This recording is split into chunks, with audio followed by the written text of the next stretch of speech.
Assalamualaikum warahmatullahi wabarakatuh. Para hadirin hadirat yang dirahmati oleh Allah SWT.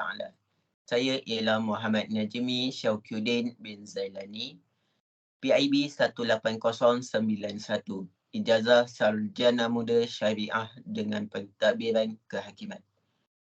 Pada hari ini saya akan membicarakan sebersedikit berkaitan ilmu faraid dan pembahagian bapa secara ringkas.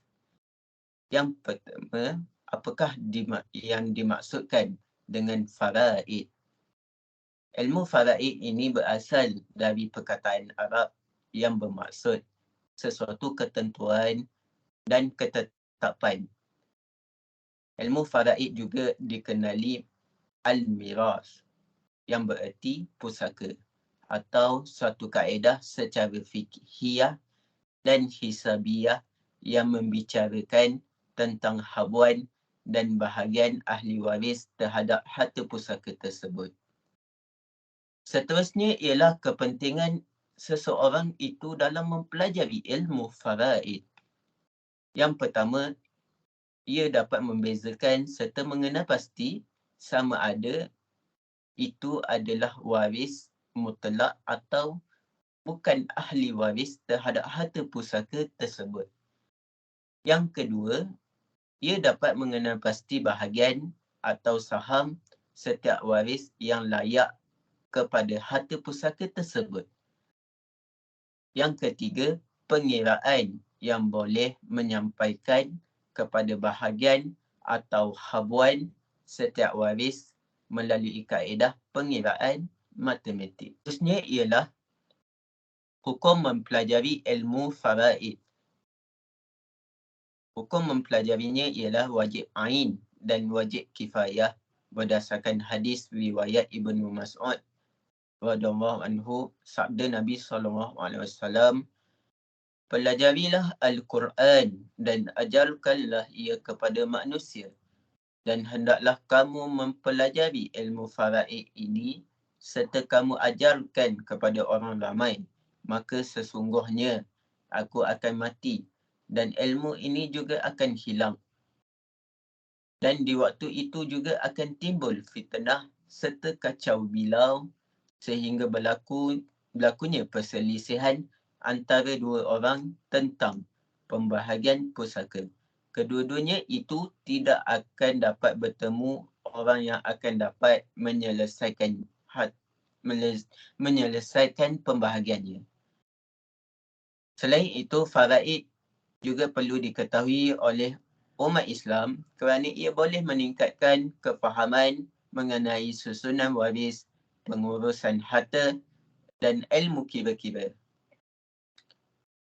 Seterusnya, sebelum harta itu diagihkan atau difaraidkan kepada ahli waris yang layak, maka harta tersebut perlu dilunaskan dalam 3 bentuk.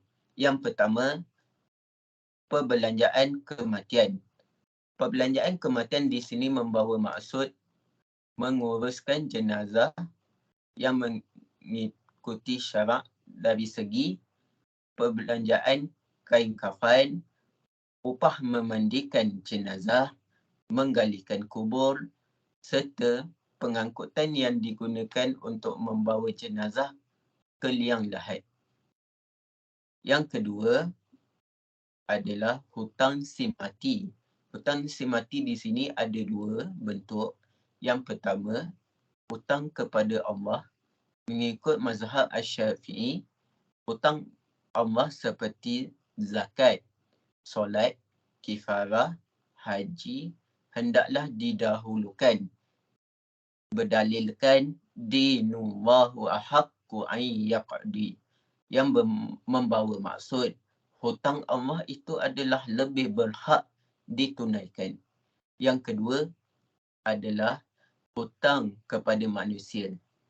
Sekiranya si piutang itu menghalalkan, maka terlepaslah hutang tersebut.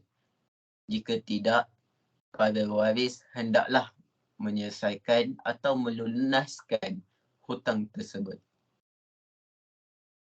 Yang ketiga adalah pembahagian wasiat.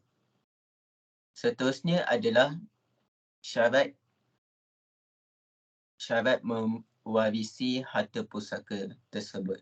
Yang pertama, melalui perkahwinan, iaitu adanya akad yang sah di antara suami dan isteri.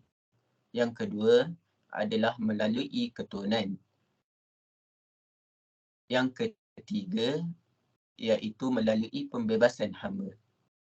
Okey, seterusnya kita pergi kepada pembahagian bapa. Pembahagian bapa ada dalam 3 keadaan. Yang pertama, bapa akan mendapat 1/6 secara fardu jika si mati meninggalkan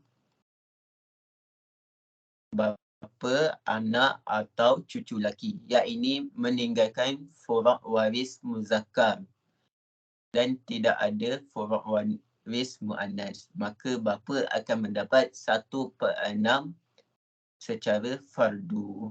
Yang kedua ialah 1/6 secara fardu tambah asabah binafsihi, iaitu jika si mati meninggalkan bapa, anak atau cucu perempuan daripada anak lelaki, maka bapa akan mendapat 1/6 beserta baki asabah binafsi.